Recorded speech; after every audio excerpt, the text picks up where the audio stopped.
अस्सलाम वालेकुम। क्या आपको मालूम है कि दुनिया का सबसे स्मॉलेस्ट पार्टिकल कौन सा है? तो आइए इस बात को जानते हैं। फिजिक्स में हम इस स्मॉलेस्ट पार्टिकल को हम फंडामेंटल पार्टिकल के नाम से जानते हैं।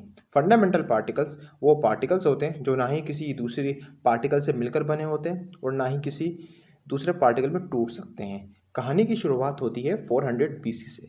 साइंटिस्ट का नाम था क्राइटस। ये एक ग्रीक फिलोसफर थे। इन्होंने अपनी थ्योरी में ये कहा था कि अगर किसी बॉडी को हम तोड़ें और तोड़ते ही रहें तो लास्ट में हमें एक ऐसा पार्टिकल मिल जाएगा जिसको हम मज़ीद तोड़ नहीं पाएंगे, और उन्होंने उस पार्टिकल को नाम दिया एटमस का।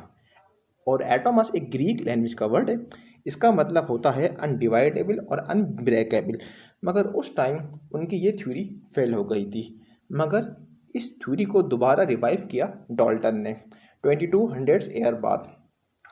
1808 में डाल्टन ने अपनी थ्योरी में ये कहा कि जो हमारा यूनिवर्स है ये किसी ऐसे पार्टिकल से मिलकर बना है जिसको हम मज़ीद तोड़ नहीं सकते, और इन्होंने इस पार्टिकल को एटम का नाम दिया। फिर हम ये समझने लगे कि एटम ही वो फंडामेंटल पार्टिकल है जिससे हमारी यूनिवर्स मिलके बनी है। इसके बाद एंट्री होती है जे थॉमसन की। 1897 में जे थॉमसन एक नया पार्टिकल डिस्कवर कर लेते हैं जिसको वो नाम देते हैं इलेक्ट्रॉन का। इसके बाद 1911 में एंट्री होती है रदरफोर्ड की। रदरफोर्ड अपने एक एक्सपेरिमेंट के अंदर एक नया पार्टिकल डिस्कवर कर लेते हैं जिसको वो नाम देते हैं प्रोटॉन का। फिर हम ये समझने लगते हैं कि इलेक्ट्रॉन और प्रोटॉन ही फंडामेंटल पार्टिकल है। मगर उसके बाद एंट्री होती है 1932 में। 1932 में चैडविक एक चार्जलेस पार्टिकल डिस्कवर कर लेते हैं जिसको वो न्यूट्रॉन का नाम देते हैं। फिर हम ये समझने लगते हैं कि इलेक्ट्रॉन, प्रोटॉन और न्यूट्रॉन ही फंडामेंटल पार्टिकल हैं और इन्हीं से मिलकर हमारा यूनिवर्स। यहाँ भी कहानी का एंड नहीं हुआ है। इसके बाद एंट्री होती है 1964 में मुर्री गेलमैन की। वो पार्टिकल एक्सेलेरेटर के अंदर इलेक्ट्रॉन और प्रोटॉन को आपस में टकरा कर एक नया पार्टिकल डिस्कवर कर लेते हैं जिसको वो नाम देते हैं क्वार्क्स का। और वो ये कहते हैं कि न्यूट्रॉन और प्रोटॉन फंडामेंटल पार्टिकल नहीं, ये तीन तीन क्वार्क से मिलके बने होते हैं। और यहाँ आकर मॉडर्न फिजिक्स की सोच खत्म हो जाती है और फिर हम ये समझने लगते हैं कि क्वार्क्स ही वो फंडामेंटल पार्टिकल्स हैं जिनसे हमारी यूनिवर्स मिलके बनी है। यहाँ से एंट्री होती है क्वांटम फिजिक्स की। क्वांटम फिजिक्स की स्ट्रिंग थ्योरी हमें ये बताती है कि क्वार्क्स भी एनर्जी की वाइब्रेट करती हुई स्ट्रिंग से मिलकर बने होते हैं, और इनकी वाइब्रेटिंग फ्रीक्वेंसी मतलब ये किस तरह वाइब्रेट करेंगे और कितनी बार वाइब्रेट करेंगे यही डिसाइड करता है कि स्ट्रिंग हमें किस पार्टिकल के रूप में नजर आएगी।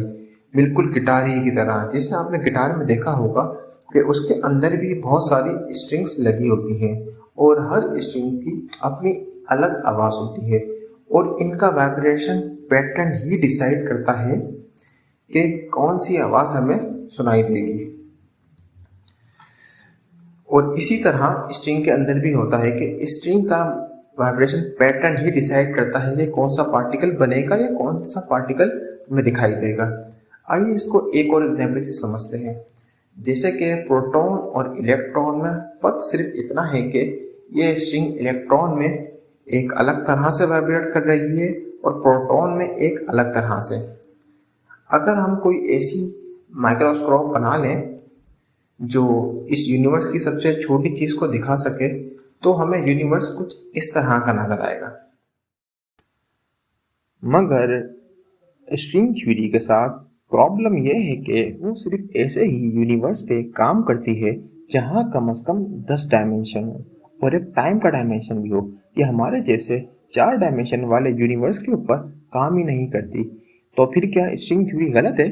अगर आप चाहते हैं कि मैं इस पर एक वीडियो बनाऊं तो आप मुझे कमेंट सेक्शन में ज़रूर बताइएगा।